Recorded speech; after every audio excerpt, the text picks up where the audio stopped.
This is the Sixth Man Show, an Orlando Magic podcast, with your hosts, Kevin Tucker and Jonathan Osborne, covering all things Magic basketball. By fans, for fans. Go Magic!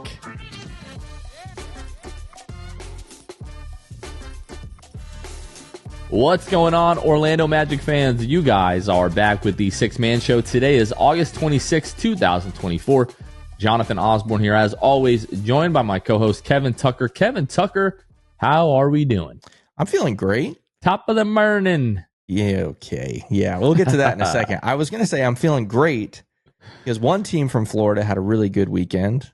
Still, we're recording this Sunday night, so just a couple hours ago, Lake Mary Little League, won the Little League World Series in dramatic walk-off fashion in extra innings. It was a thriller. It was awesome. Was obviously rooting really hard for them.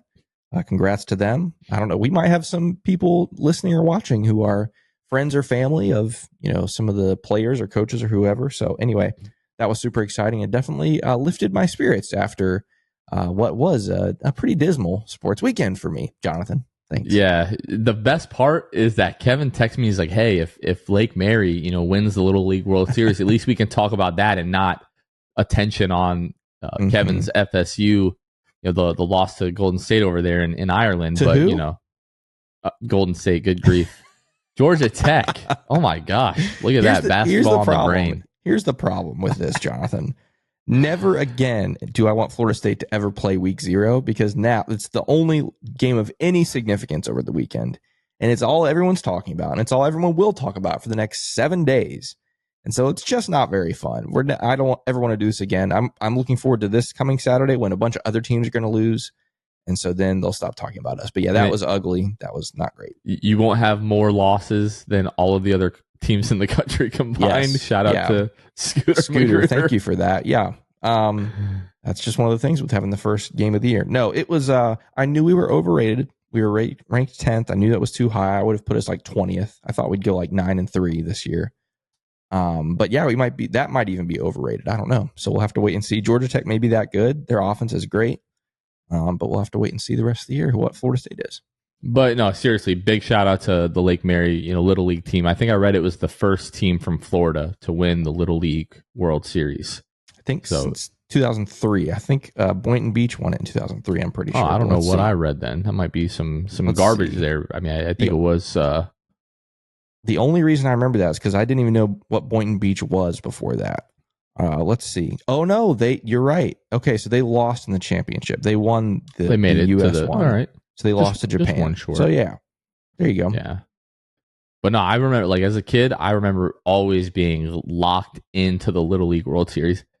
Not to take anything away from those kids, what they did is amazing. But now as a grown man, it doesn't hit the same. If it's like you walk into your buddy's house, like, hey man, what are you doing? Oh, I'm watching the Little League World Series. You're like, something's up with that guy, maybe. You know what I'm saying? Maybe, but when there's like hometown ties, like Lake Mary, that's totally I don't mind fair. tuning into that. That's totally fair. Yeah. But like, and I bet you there are dudes like gambling on the Little League World Series. Those are the true degenerates. The degens, yeah, no doubt. Yeah. Someone is. That's messed up.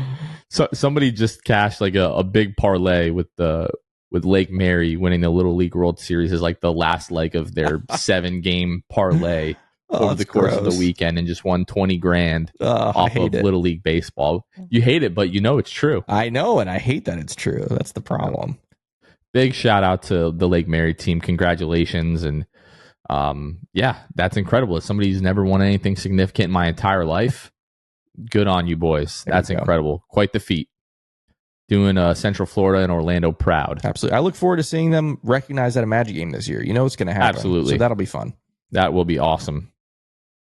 Wanted to take a quick second to give a shout out to a local establishment, Tom's Watch Bar, located over there on I Drive.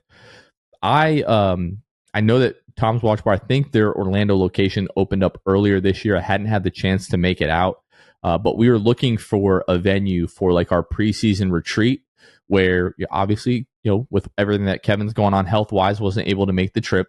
But myself, Sam, Maddie, and Ben, some of the other guys that help us with content here, we met up at Tom's on Friday night. They like hosted our preseason retreat, essentially, just to do some like team building, get together, have a good time, but then sit down and talk about content and sort of map out the next 8 months for us, essentially. And they were incredible. So if you haven't seen the post that we made to social media, go ahead and take a look. Just an incredible restaurant, bar, grill, kind of sports bar vibes. Massive TVs all over the place. It is a rooftop bar, essentially, so you can see Orlando, like especially at night. That was a really nice view. And then they have the sports simulators. So I was like, maybe we'll go to Topgolf or something, but they have a golf simulator, they have hockey, they have basketball, they have football, they have soccer, they have like bocce, baseball, like you name it, you can play it on this sports simulator. We had a blast with that, especially the football. Kevin, you would not have been proud of me. I can't throw a football to save my life. I was always like a wide receiver. I can't throw, but you throw anything in my direction, I will catch it. But trying to like be the quarterback on like a 2-minute drill drive, the boys were laughing at me. It was pretty embarrassing. The golf, I did okay there, obviously, but that was a lot of fun. The food was fantastic. How many times have I talked about the Nomos Cantina in Atlanta for their fish tacos? Tom's is right up there in terms of their fish tacos. Okay. We had like short rib, beef braised nachos, loaded tater tots. I know you're a big tater tot guy. I had the fish tacos.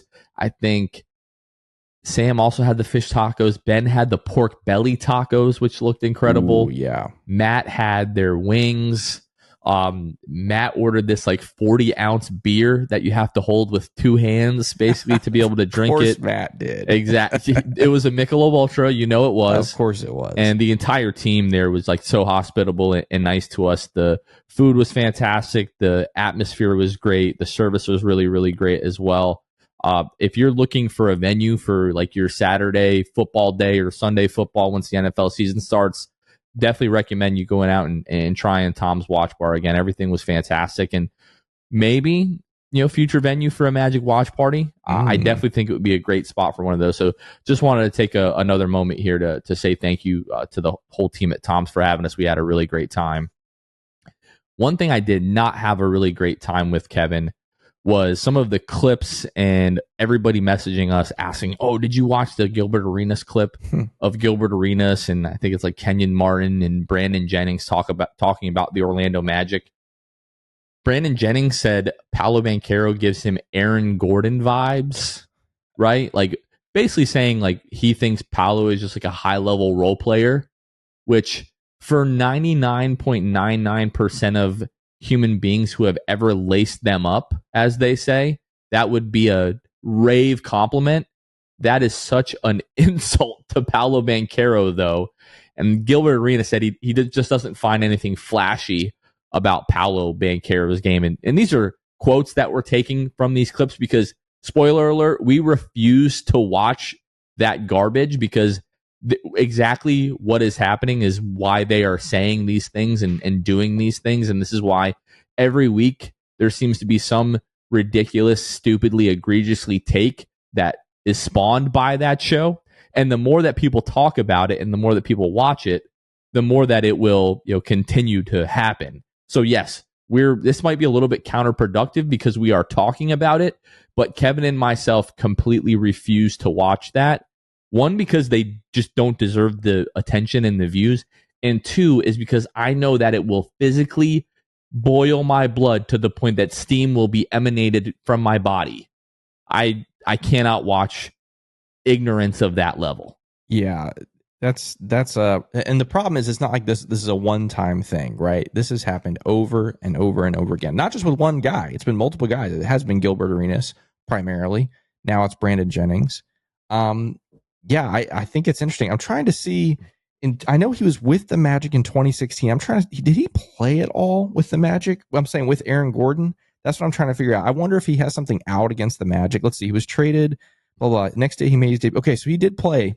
Do you remember his tweet at the end of the season? Orlando never happened, and then he deleted the tweet. So he obviously was not happy with how his tenure went here because he didn't really play like regular rotation minutes, definitely didn't play well. And then the Magic had zero interest of bringing him back after that season. Right. He played 25 games and was traded mid-season. Now it's all coming back to me. He played 25 in the games. Tobias Harris deal. That's right. Exactly right. So, yeah, he did overlap with Aaron Gordon there. And so, wait, that was 15-16. Oh, he was there. Aaron Gordon was drafted in 2014. 14, yeah. Okay, I'm getting my numbers right. Okay, so what I'm trying to get at is he played with Aaron Gordon. And so is this some weird thing still with the Magic because of that? Or is it some thing that I don't know. It's all weird. It's all messed up. He very clearly doesn't watch the Orlando Magic, and that's fine. Whatever. I just encourage Magic fans to stop giving that show attention. Like Gilbert Arenas obviously does not like Orlando. He also doesn't pay attention to the NBA. Brandon Jennings, for whatever reason, said these wacky things. So just stop. Like, stop giving them clicks. Stop giving them attention. It's not worth your time. Just stop. That's all. Yeah. If Brandon Jennings is willing to say something so incredibly stupid, like you said, they don't deserve the attention. I don't care if there is some, ill will that he's still harboring towards the Orlando Magic. If you're that dumb, I don't care what your feelings are about Orlando. That's just something that is so ridiculous to say. And that's not to take anything away from Aaron Gordon.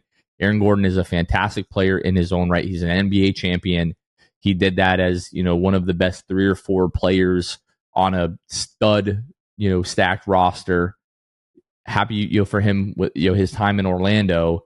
I think most people have sort of moved on from that at some point, but he and Paolo Banchero just simply are not in the same conversation. No.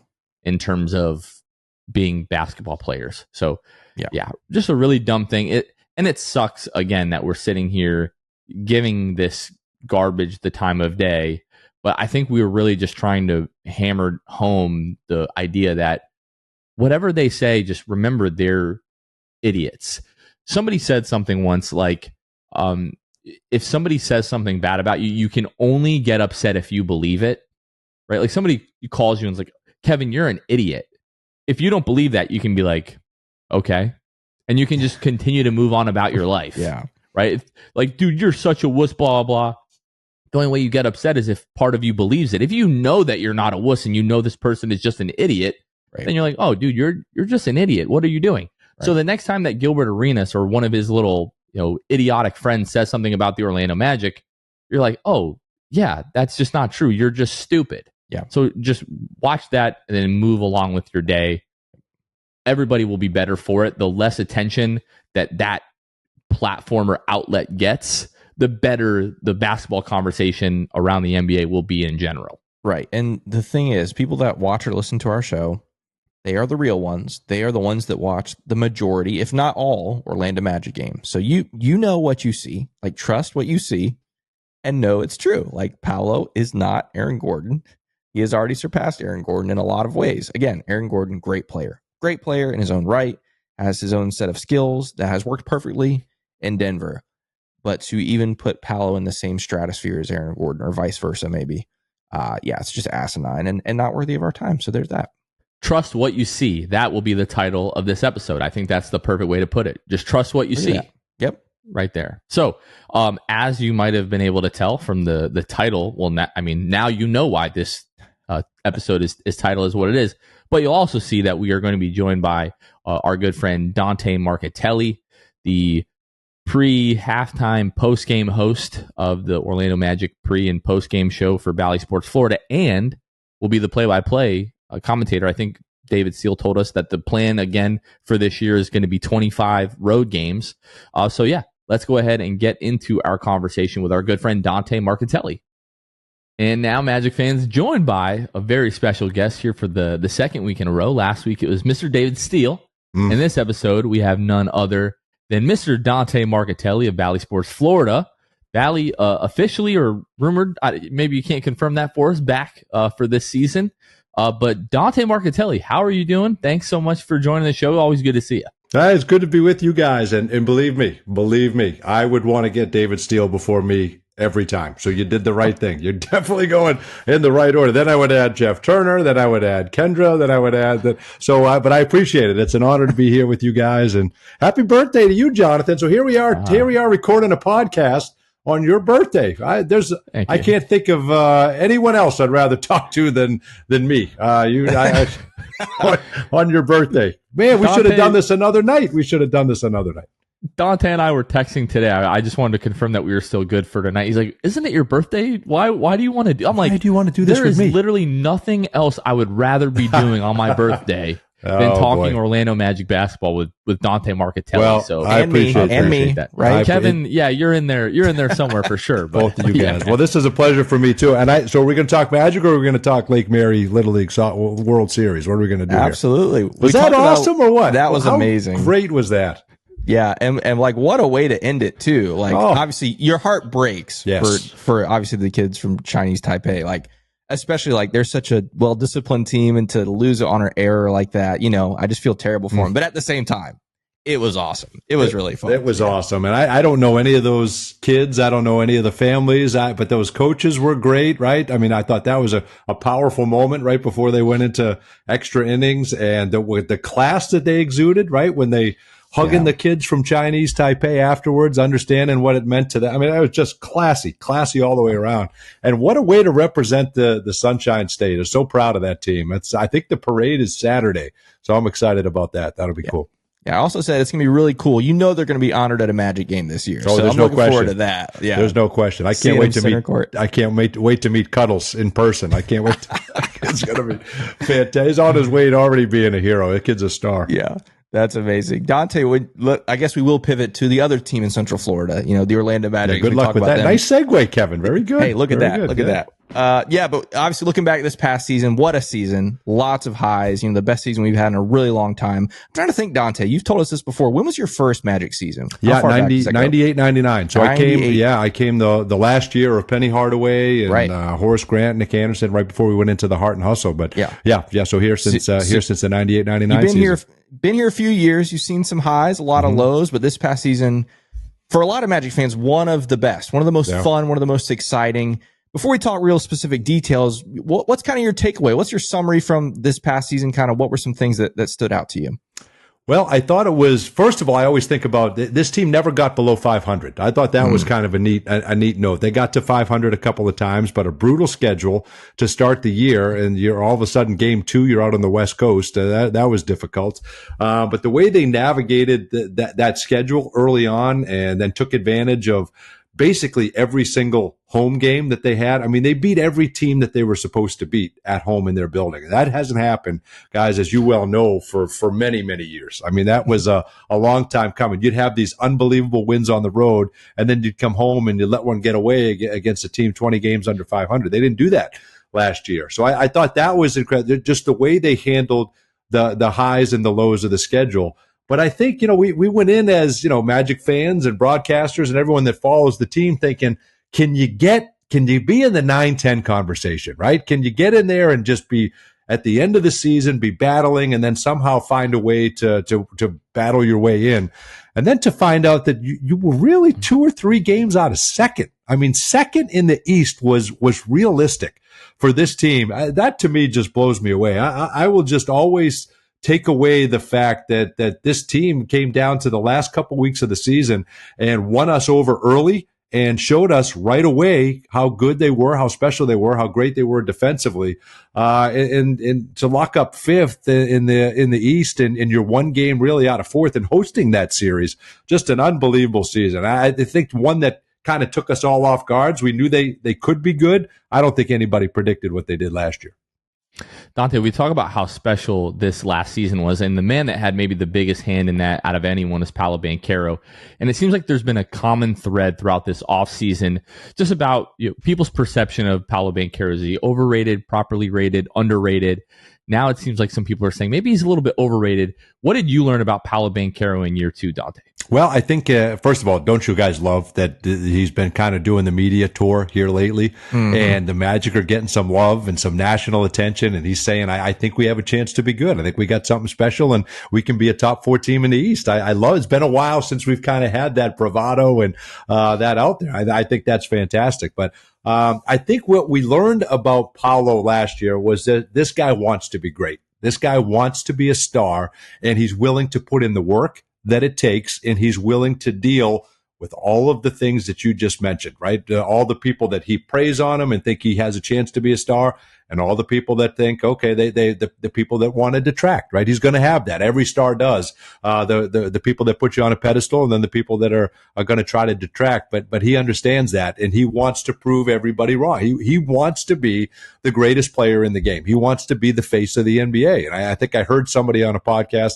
the other day saying he has a chance to do that he could be that.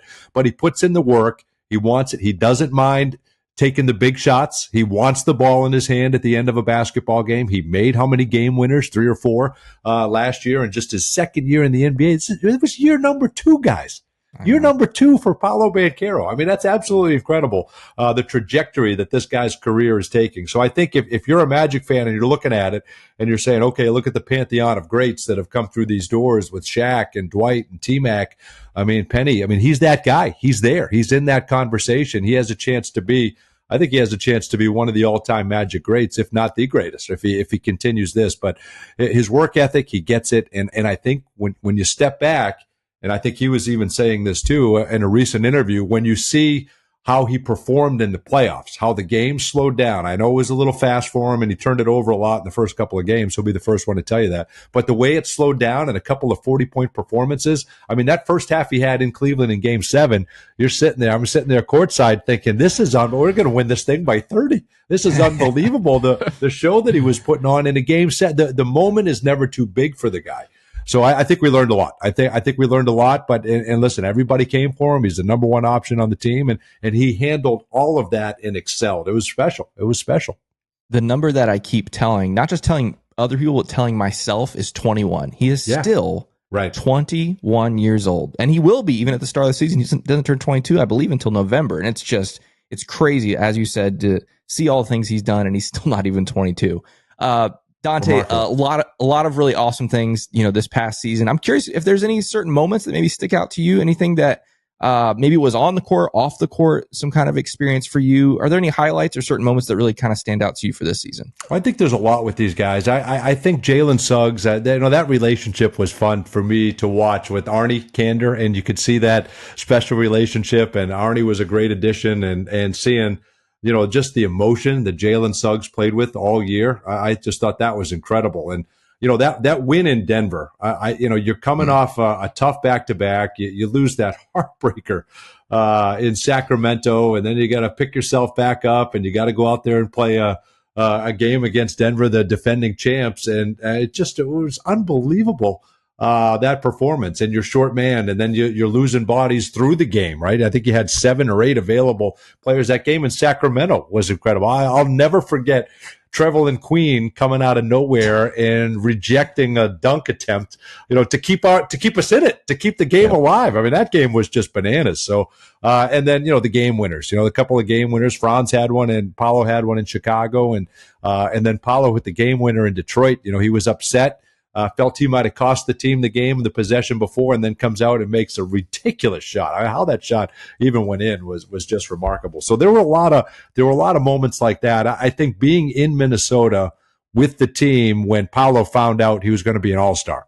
Now that was just unbelievable, because they had a room set up and ready for him to go. And then you've all seen the video and the response and and what it meant to Paolo and what it meant to his teammates coming over and hugging him. And I just thought all of those were fantastic. And then there's a lot of laughs along the way. Joe Ingles was great. I'll certainly miss Joe Ingles, but how much Joe Ingles loved DJ Burns with NC State and that run that they went on, and him talking about it and said hopes he gets to play with him one day. It was a great group of guys. Goga Batadze comes in the locker room before every game and starts yelling and screaming and saying, "I'm gonna have 20 and 20 tonight." Just like it's a group of personalities that I thought was just fantastic. It's a great group, and there were a lot of highs with this team, and there were a lot of big moments and a lot of big personalities, which I think was cool. To kind of everybody kind of was starting to find their voice last year, which was fun. Dante, you bring up that game in Sacramento, and over the years, obviously, you've been with this team, the majority of the time that they're on these road trips. This year, it was in a little bit of a different role for you, calling games on the road. Right. And I know, Kevin and myself, we've talked about this a few times, but one thing that I will never forget from that game is the Magic are, raining threes in that second half. And you and Jeff You almost couldn't contain yourselves from laughing. Just what the hell is going on with this team? I think we said that. Like? I think we said what I think I said, Jeff, what is happening?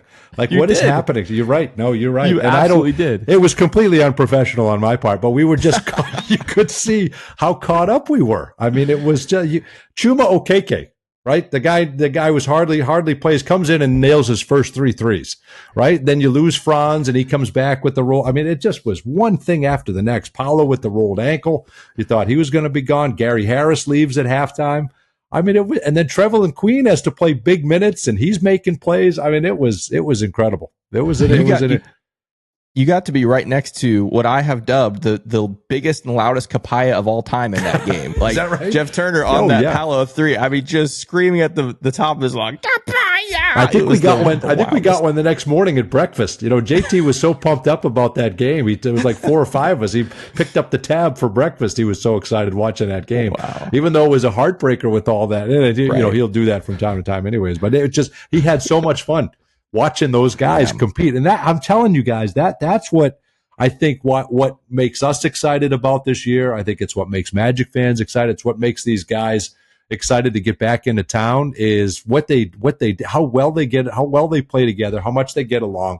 Jamal Mosley is a big part of that. There's just some great personalities, and they all fit.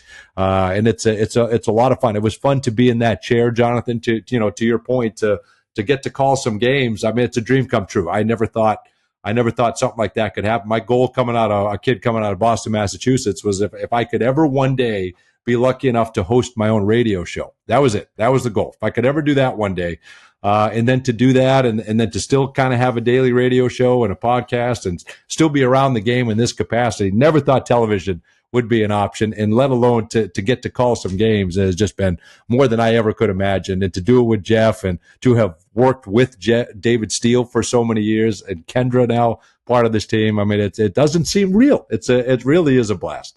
And then what was it like for you? I know you've talked about this a little bit, but being able to call a game in Boston, what was that like? Yeah, that was surreal. I think of my dad taking me to games, and all we could afford was obstructed view. So you'd get in there and you'd literally sit behind a pole, and you're trying to watch the game like this, and you get up and get a snack, and that was your best chance to watch a game. And then even if you could afford them, the tickets weren't available. The teams were good. These were the teams, and you're talking mid to late 80s, winning championships, in early 90s as a kid. There just were no tickets getting into that game. So anyway, to grow, Johnny Most would call the games on the radio, and that was an idol of mine. And Mike Gorman was the voice on television.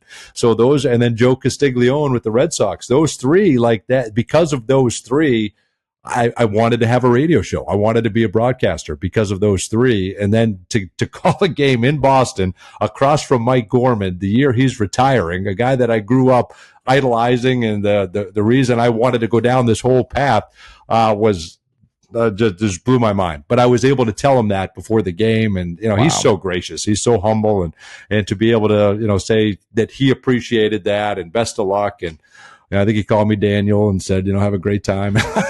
No, I'm just kidding. No, it was great. I've got to know Mike over the last several years, and he's awesome. He's just a great dude, and to grow up and idolizing him, like so many people here in Orlando idolizing David Steele, and having heard all those great calls over the years. That was a special moment. That was a special moment. I've been in the building. I've worked with him. We've done playoff games. I've been around Mike for so many years, but to call a game and to be in the same capacity was surreal. No question. You touched on it. That's David Steele for me. He was the voice of my childhood and everything, and still, I guess, the voice of my adulthood, because he's still going strong, which is awesome. But he's the voice of all of our lives. David Steele is the soundtrack of all of our lives. It's unbelievable. That's right. But it makes me wonder, Dante. Obviously, it's no secret. Like, those are gigantic shoes. Obviously, no that. Question. No question. So I'm curious. As you've kind of stepped into do 25 games last year, and David told us on the show last week, it looks like it's going to be pretty similar this year, about 25 games. Yeah. Mm-hmm. So I'm curious. You've obviously been with the team on the road as a sideline reporter for all these years, shifting into this kind of hybrid role now. Is there anything you kind of learned that was maybe a little bit different from this past season, calling more games that way, 25 games?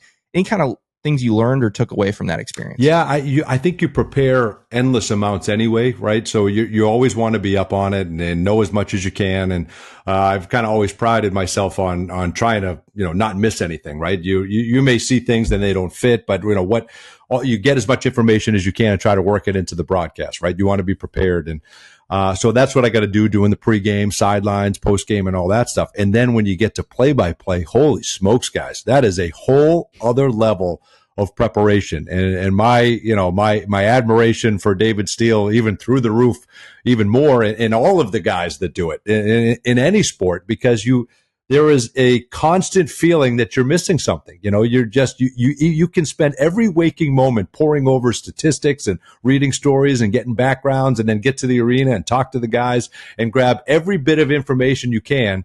And then, like David told me, he goes, you're going to do that, and then 90% of it you won't use. And you think, my goodness, you've spent an entire day doing all that research and information. But when you have it and you're able to drop one or two of them, it's great and it's timely and it's worth it. But man, you put a lot into it because you don't want to miss anything. You feel like you owe it to everybody. You owe it to the players to tell their story, and you owe it to the fans to know what you're talking about. And that's on both teams. You got to know as much as you can about both teams. So I think the amount of prep, it was eye-opening. It was eye-opening because it was literally every waking moment, just trying to consume as much as possible and then not getting nearly any of it in. That's the frustrating part, but it is, that was eye-opening. And then keeping up with I've always felt like I've known the players and can keep up with the game. Okay.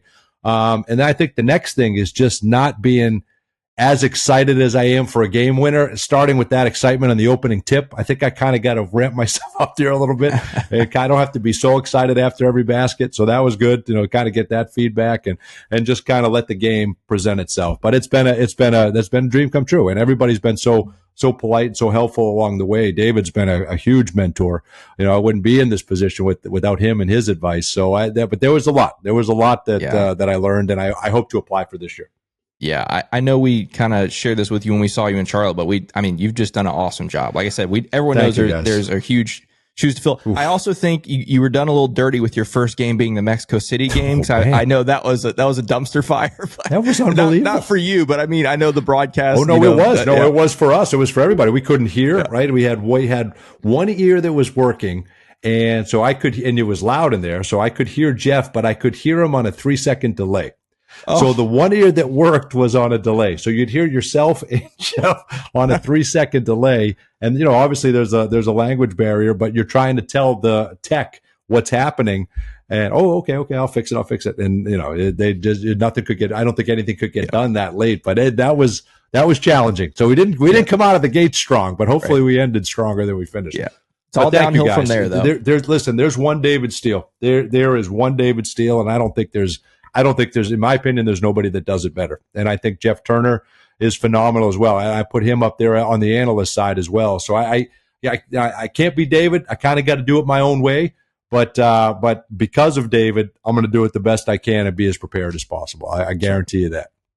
Going to take a quick break from our conversation with Dante to let you know about Jam Hot Chicken. They're proudly serving the city beautiful and bringing jams, culture, and hot chicken to the heart of Winter Park. You guys know we're big fans of Jam Hot Chicken, not just because they have amazing food, amazing sandwiches, fries, what we call the box, or they call the box, and that's my favorite thing there, but also because they're big Orlando Magic fans. They love this team, they love this fan base, and that is why we're so happy to partner with them once again for this season. You can follow them at Jam Hot Chicken on all social media. They are located at 400 West New England Avenue, Suite 13 in Hannibal Square there in beautiful Winter Park. You can also check them out at jamhotchickenfl.com to access their menu, order online, and they are now available on Uber Eats locally there in the Winter Park area. So definitely check out Jam Hot Chicken and let them know that the Six Man Show sent you. This episode is also brought to you by What's Up Playoffs 2024, Dalek Lopez, Court Cousins, Edmund Lagone, and Dead Air. Kevin, who are these lovely folks? They are our Hall of Fame and elite tier patrons. Yes, if you find us over at patreon.com/The Six Man Show, we have different levels of benefits and tiers that you can join to help financially support the show. Just like these fine folks have. Every episode, we shout out a handful of our Hall of Fame and elite tier patrons. Show a little bit love to the people that show love to us on a monthly basis and help support the show by listening and viewing, but also partner with us financially. in our lifelong dream and quest to grow the Orlando Magic fan base. These folks come alongside us and help make each and every episode possible. So if you would like to join us and, again, help financially support the show, you can find us at patreon.com/The Sixth Man Show. And with that, let's get back to our conversation with Dante Marchitelli. Dante, obviously, last year being like the 35th anniversary season, the somewhat unexpected success and the playoff run and the excitement that growing around the city. And then you follow that up with a great offseason, adding Kentavious Caldwell-Pope, keeping the band back together for the most part. What are your expectations, or where do you see this Magic team going heading into next season? Well, I always think, and you guys will remember this, I always think of Stan Van Gundy saying, okay, if you're a 50-win team, you have to work twice as hard just to get those 50 wins the next year, right? Like, you don't start with 50 wins and say, okay, this year we'll win 60 because we won 50 last year. So I think that's and that's what Jamal is so great at. You don't start with 47 wins this year just because that's what you had this past year. So you got to work twice as hard just to accomplish what you did this year. And I think they know that. And I think that message has been received and delivered. And so I think they're going to come in and hit the ground running. So I think that was huge just to know that lesson. But I think the way they work and the way they get along and the way they truly, genuinely, guys, and I don't remember many Magic teams that are like this, but nobody wants to let their teammate down. Right. So, okay, I can miss this rotation or I can take a playoff or whatever, but that's going to make somebody look bad. Somebody's going to have to cover for me and possibly get dunked on. I don't want that to happen. So there is a level of respect and admiration for all of these guys where they don't want to let the next guy down, and they don't want to let their coach down, and they don't want to let the front office down who gave them this opportunity, and they don't want to let the fans down who have been phenomenal inside Kia Center. I mean, that Kia Center the last year was absolutely off the chain. I mean, that was incredible. And fans felt, winning every home game in the playoffs. So, those playoff games were just absolutely electric, and they'll continue to build off of that this year. So I think just that realization, and now there's a hunger, guys. And I think, you may say, okay, I still see it. Fans are still upset that you didn't win Game 7 and you didn't move on and this and that. Yeah, it would have been great to win Game 7. You play the eventual champs. But I think to get there, guys, as we all know, to get that taste, to know what it feels like to be in the postseason, to open everybody's eyes and to make them go back to the gym and work even differently. You work even harder, and even, it's a different stretch run now. You have to be prepared for what comes after the 82 games. That's when the real fun begins. So I think they all got that taste. They all got that burning hunger. And I think they're going to come back even stronger this year. I think, KCP is, guys, we talk about it on the show. Just the shooting hasn't been there the last 2 or 3 years. It hasn't. You've had so many times where Paolo or Franz or whoever has driven and kicked it out, wide open shot, and it went, they made more of them last year than in the previous few years, but so many times just so many of those open shots didn't go, and then the game ends and you're like, if we hit 1 or 2 of those, you win the basketball game. And I think KCP solves a lot of that. Nobody was better at that, knocking down open shots than that guy. So he always hits an open shot. And now who's going to score on that defensive duo of Jalen Suggs and Kentavious Caldwell-Pope, right? And he brings experience. He's won 2 championships. He knows what it takes. He started on those teams. So I think that's an unbelievable pickup. And now you have the luxury, guys, of like, where do guys carve out minutes? Anthony Black has got to have an opportunity, but if I'm Jet Howard and Caleb Houston and Goga Batadze, I got real battles on my hands. Tristan Da Silva, who can play and help right now. These guys are all in battles for minutes, so I think that's a good thing. I think they're in a great place, and I think the season's going to be a lot of fun right out of the gates. Yeah, for sure. And speaking of season being right around the gates, last week the schedule came out, and then a lot of us Magic fans or people that put out Magic content, we kind of pour over that schedule, pick out certain dates and trips and all that kind of stuff. I'm curious from your standpoint, both as your professional side, your broadcaster, but maybe also a little bit of Dante the Magic fan. Yeah. What kind of things do you look for? Like when that schedule comes out, what are some of the dates that you circle first? Yeah, birthdays and holidays. You look at that, right? We all have our anniversaries and birthdays and holidays. Right. You look and see. And my oldest daughter is October 17th, so I always look at that. And we play on the 18th. We cover that. And my youngest is February 20th. So we look at that, and that's always during All-Star break. So I kind of get lucky. We do have a game on the 20th this year, but that's the first time that's happened. I don't think I've been able to celebrate my wife's birthday for the last 8 years. We have always played on January 20th. So we make up for it leading up to it and afterwards, certainly. But, I'm kind of itching for those Christmas games to come back. I'm not going to lie to you. Those are so much fun. But I didn't mind that it wasn't on the schedule this year. That's fine. I'm not ready to jump right into that just yet, but I think that's coming, guys. I don't think there's many more Christmases that we're not going to see Paolo Banchero and Franz Wagner playing somebody. So I think that's probably on the horizon would be my guess. And then you look at the national TV games because we want to work every game selfishly.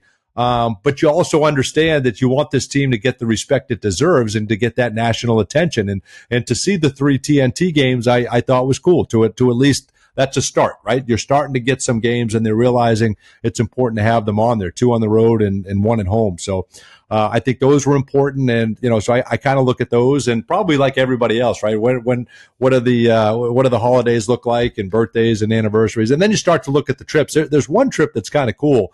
I don't know if it might be Thanksgiving night. We leave and go to New York and we're basically in New York for 3 games. We play Brooklyn twice and the Knicks. You're there for 3 games in 6 days, something like that. So that's kind of unique. That might be a good trip to bring the family up there and explore New York City, things like that. But, 7 of your first 9, I think it is, are on the road. I mean, that they did you no favors with the start of the schedule. And Larry Bird would say when he was coaching the Pacers, right? 41 home, 41 away. But there certainly are some tough stretches within that schedule. What did you guys think? What did you guys make of the schedule? I was just going to offer, my condolences because I believe you'll be spending New Year's Eve in Detroit. So yes, and sorry about that. And the first pass of the schedule had like 4 days off during that.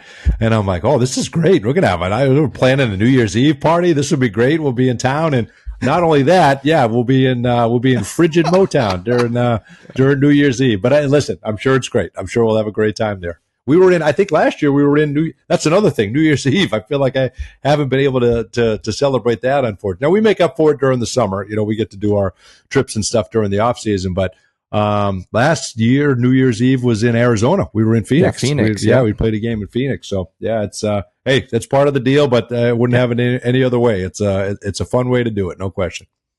Yeah, that's something that, we talked a little bit about with David on the last episode that, the new way that you guys are handling the road trips where David is getting the chance to do things during the regular season that he hasn't been able to do for 35 years. And right. I think maybe that's not something that we talk about enough. Like, you guys have the greatest job in the world. You're so grateful for all the things that you do. Right. But sometimes people can be blind to like the sacrifice that you all make to be able to do what it is that you do. Can you talk to us a little bit about that? Like, of course, this is the greatest thing that you get to do. Absolutely. But there's a big human element to you guys being gone for so much of the year. Oh, there is, man. No, you're exactly right. I mean, and I think anybody would tell you that it is for the players, right? They're missing family and coaches and front office and everybody part of that, the trainers part of that travel party. And, all of us on the broadcast team. And then, there's a number of people that don't travel, but there's a good portion of our staff that works every home game, so they're there as well. So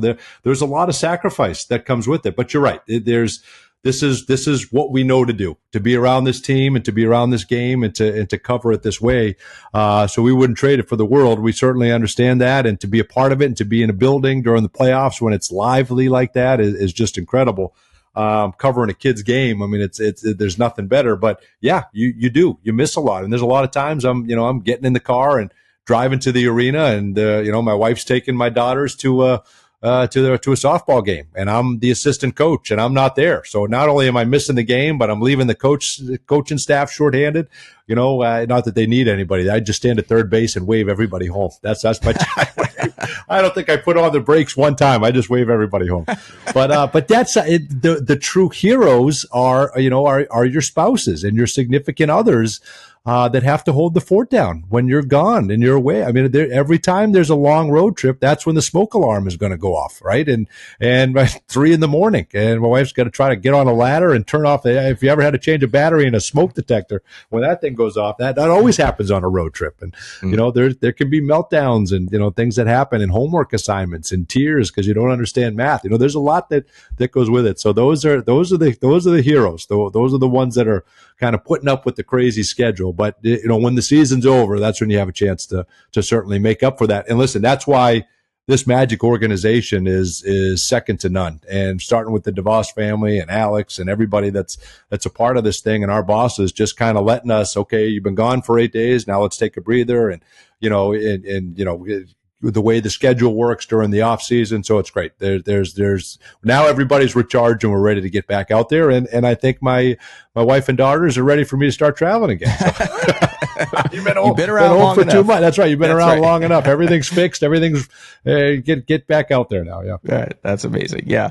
I got to say, Dante, the broadcast team that you're a part of and the PR team, I love both those teams so much for a lot of reasons. But one of my favorite reasons why I love the broadcast team and the PR team is because you guys are very professional, right? You have a job to do. You do a great job of it. But every once in a while throughout a season, your Magic fandom creeps out a little bit, okay? Right. And I have a clip I want to show to you and to our viewers, okay? If you're listening on podcast, you might want to pop over to YouTube here of one of my favorite moments of the season. Now, it's kind of sad. It's maybe not my favorite because we lost this game, but there was a moment where it was a questionable call, and off in the distance, I get to see Dante's reaction to that call. Jonathan, let's take a look at this clip here. See if you remember this. Here we go. So it's going to start here. And then you watch Dante there on the bench. No!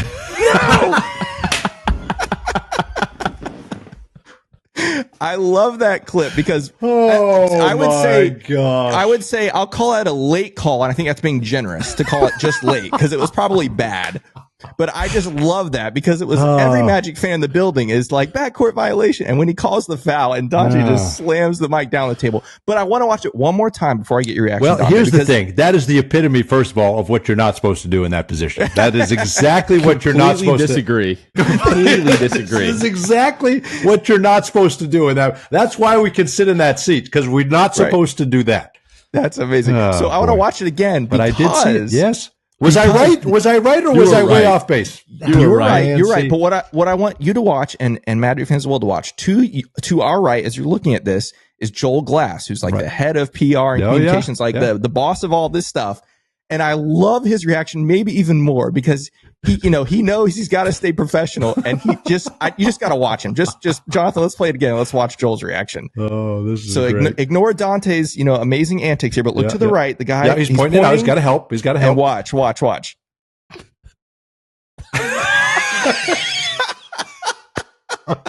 I just look. All he can just do is. That's the best you get. Is that? Let me just cover my mouth to make sure I don't say anything. He's in complete disbelief. Well, he's such a better pro than I am. That's the thing.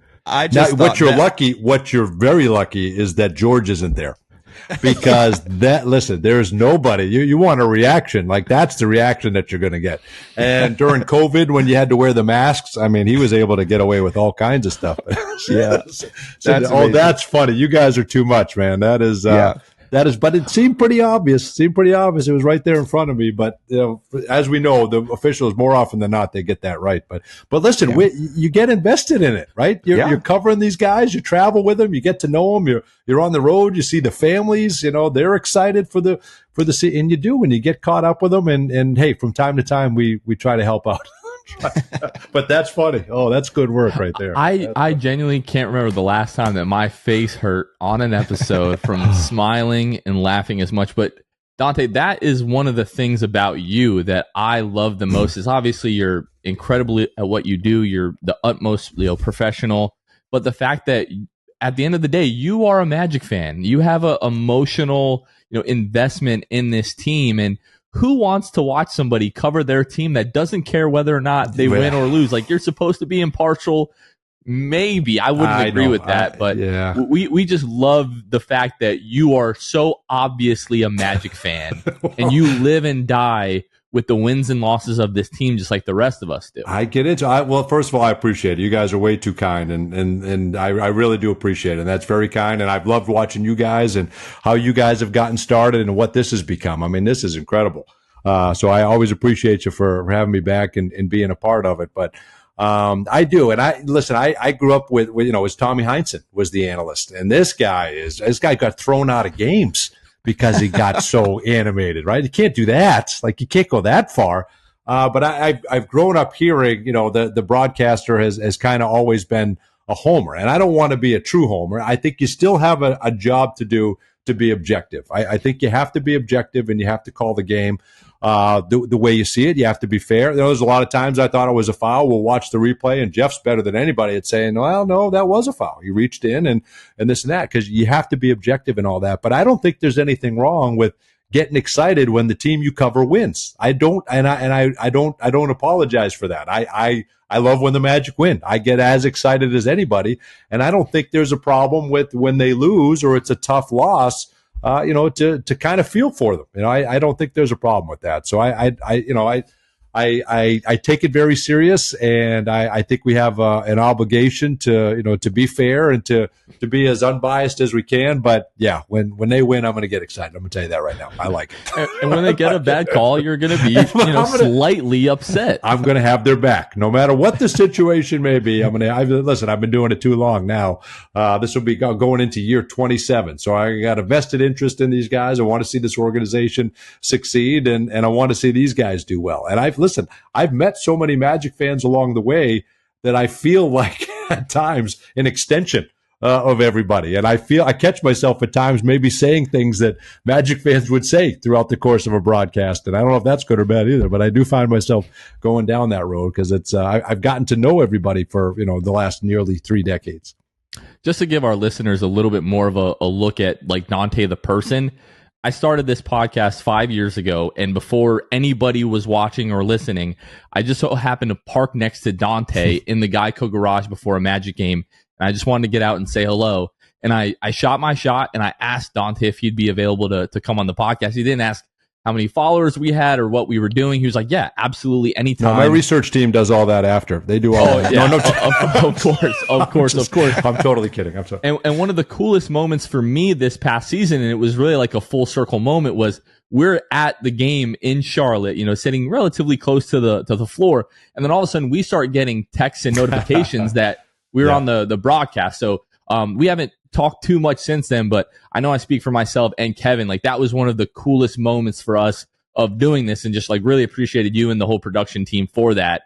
Because my kids were at home watching the game. We're like, that's Daddy on TV. Oh, isn't that cool? And we're going crazy. So just thank you so much for that. Well, I appreciate that, man. And that means a lot. And I remember that. I remember that interaction, and I remember you saying you were going to get started. And look what this thing has become now. I mean, this is fantastic, guys. You guys have got a juggernaut going here, and a massive following. And it's with these watch parties. I mean, I had a blast at the draft night watch party, the lottery show, the lottery that they had a couple of years ago when we found out we were getting the number one pick, and all the content that you guys pump out and all the interviews. No, so kudos to you guys. But it was fun. Hey, it's fun to be a small part of this, but I'm happy for you guys and your success. I think about for anybody, we've all gotten help from somebody along the way. You guys were going to do this with or without me, but if you can play a small part, I'm always happy to do it. I think that's what we're supposed to do.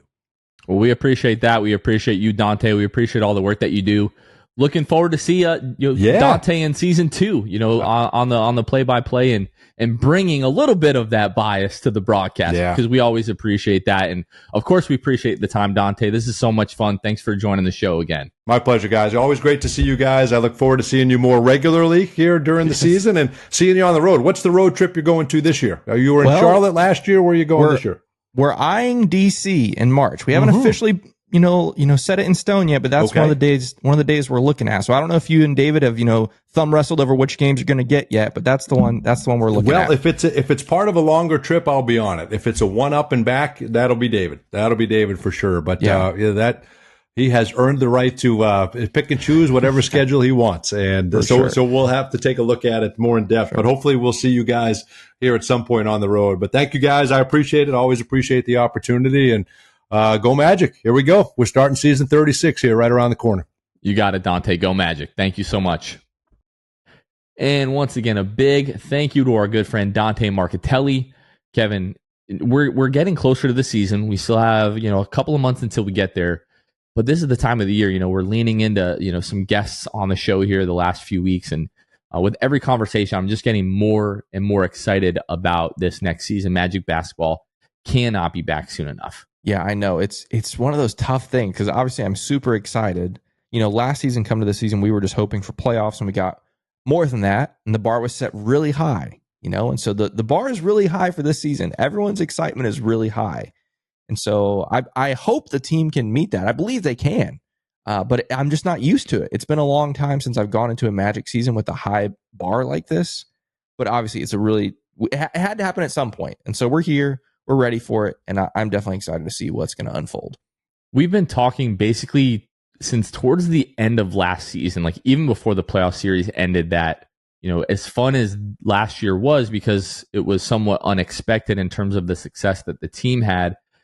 And, we didn't know if the same group would be back. Like no Joe Ingles, no Markelle Fultz this year. So the team is going to be different. It's not going to be the same as it was last year, just in terms of like oh my gosh, this is so new and exciting again, all of that kind of stuff.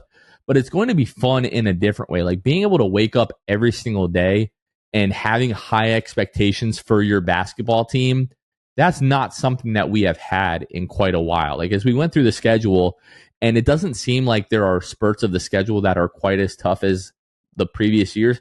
A big part of that for me is that, well, yeah, because we're better and we should expect to beat some of these good teams on any given night. So as we talk about, hey, expectations are going to be higher, the standard is going to be higher, we're going to it's going to be, I think, possibly just as fun, but in a more stressful and different way. It's not just going to be, oh, there's no stakes, this is just so great, we're playing with house money. We're probably going to get more excited about some of the wins, and we're probably going to get more disappointed with some of the losses, but that's what comes with being a good basketball team, and I'm looking forward to that. Yeah, that is exactly right. What you hit it on the head. Like the fact that there is this added pressure means in the eyes of some Magic fans, and potentially rightfully so, like it's going to happen this year. There are going to be some losses that were inexcusable, right? It's the way it goes, right? But when that happens, it's just going to be magnified even more, and the hot takes and the knee-jerk reactions are going to be amplified even more. And so it's going to be spicy. It's going to be fun. But hey, this is what it's like when you become Magic good. fans, hot takes? Yeah, no way. When your team becomes good, this is how it goes, right? It's just the way sports work, and so it comes with the territory. But yeah, hey, we are long overdue. All right, it's going to be stressful, but it's our time, and so I'm ready. A big thank you to Dante Marchitelli. A big no thank you to Gilbert Arenas once again. Still thinking about that. Kevin, anything else before we wrap up our time here? Only thing I have to say is I can't believe we've come all the way to the end of the episode when I finally told everyone that today, as we're recording this, is your birthday. So for the real ones that have stayed to the end, I know I mentioned it last week, so everyone had a heads up. If they forgot, though, if you're listening to this on Monday, you missed it. Jonathan's birthday was Sunday, but happy birthday to you, number 31. Pretty exciting. The big 31. Yeah, birthday was fun. We went to church this morning, and like nobody in the history of the world like walks around and be like, hey, everybody, it's my birthday. Wish me a happy birthday. Like nobody does that. But like at random times, people would come up to me like, it's your birthday? Why didn't you tell us it's your birthday? It's like, because nobody tells anybody it's their birthday. Like you really don't do that. That's right. My 5-year-old does that, but that's about it. Yeah, exactly. But no, we had family over today, and that was awesome. And, we talked out, 31 hits a little bit different than 30. Yep. And I know I talked about, Cabot, Citrus Farms being able to go to the golf course out here. So anybody in the Central Florida area, if you're interested in golf at all, if you can, and it is relatively expensive. I really only went and did this because it was my birthday, but if you can afford to go, it's just a fantastic golf experience. I'm horrible. So part of it was like, oh my gosh, this is like the most beautiful course I've ever seen. And then the frustration of, oh my gosh, this sucks because I'm so terrible.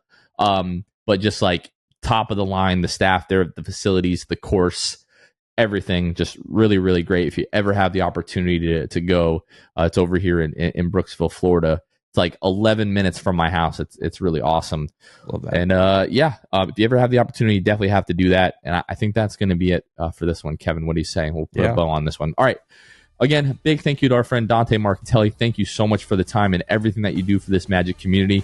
For Kevin Tucker, this has been Jonathan Osborne. You all have been listening to The Sixth Man Show, and we will catch you guys next time. See ya. Thanks for listening to The Sixth Man Show. Be sure to subscribe on iTunes and Spotify to get new episodes downloaded directly to your phone. If you enjoyed the show, please take a minute to give us a 5-star rating and a review. It helps out the show a lot. Follow us on Twitter, Instagram, and Facebook at Sixth Man Show. We'll catch you guys next time. Go Magic!